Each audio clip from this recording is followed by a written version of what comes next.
سعدی نظرов یک کاربر جوان اینترنت در تاجیکستان طی چند سال است برای وارد شدن به سامانه و تورنمه‌های مورد پسندش از پراکسی ها استفاده میبرد.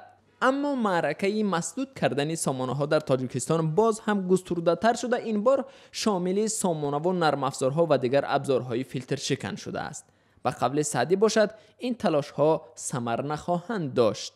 من ازت براوزر استفاده میکنم، اما برخی از دوستان میگویند که حالا وارد شدن به این چیز مشکل شده است، زیرا که این سامانه بسته شده، این تورنمو بسته شده است و خود در صورتی که بسته شود هم ما کوشش میکنیم که از دیگر راه‌ها استفاده نموده به سایت های ضروری خود به داخل شویم. در تاجیکستان بیشتر از همه سامانه های خبری، شبکه های اجتماعی و پایگاه های ویدیویی مسدود می شوند.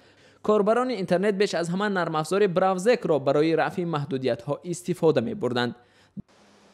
ده ها کاربران اینترنت در صحبت با آزادی گفتند بجز از این نرم افزار ده ها سامانه های فیلتر شکن نظیر انانیمایزر نقطه رو، کامیلیو نقطه رو، نو بلاک می نقطه رو، هاید می نقطه رو مسدود شدند.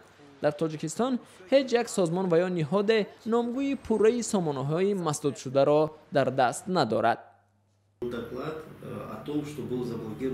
من در مورد بستن سامانه ها یک حسابات آماده کرده بودم که طبق آن در تاجیکستان تا 300 سامانه های فیلتر شکن و انانیمایزر بسته شدند. اما نتیجه این کار چی شد؟ من مشاهده میکنم که همان شماره سامانه های مسدود شده پرخواننده هستند.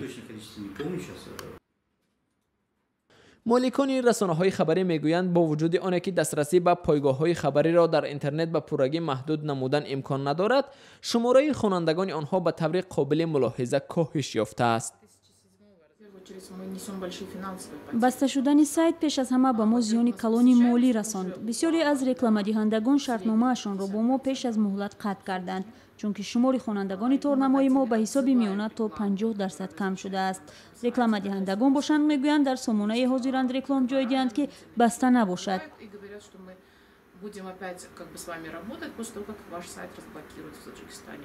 توجیبویو افزود قبلا پس از مسدود شدن دسترسی به سامانه به طور غیر رسمی از زبان مقامات آنها سبب بسته شدن آن را میشنیدند، اما دفعه‌های اخیر مقامات به طور غیر رسمی نیز شرح نمیدهند که چرا سامانه بسته شد. ابراز داشت توجیبویو.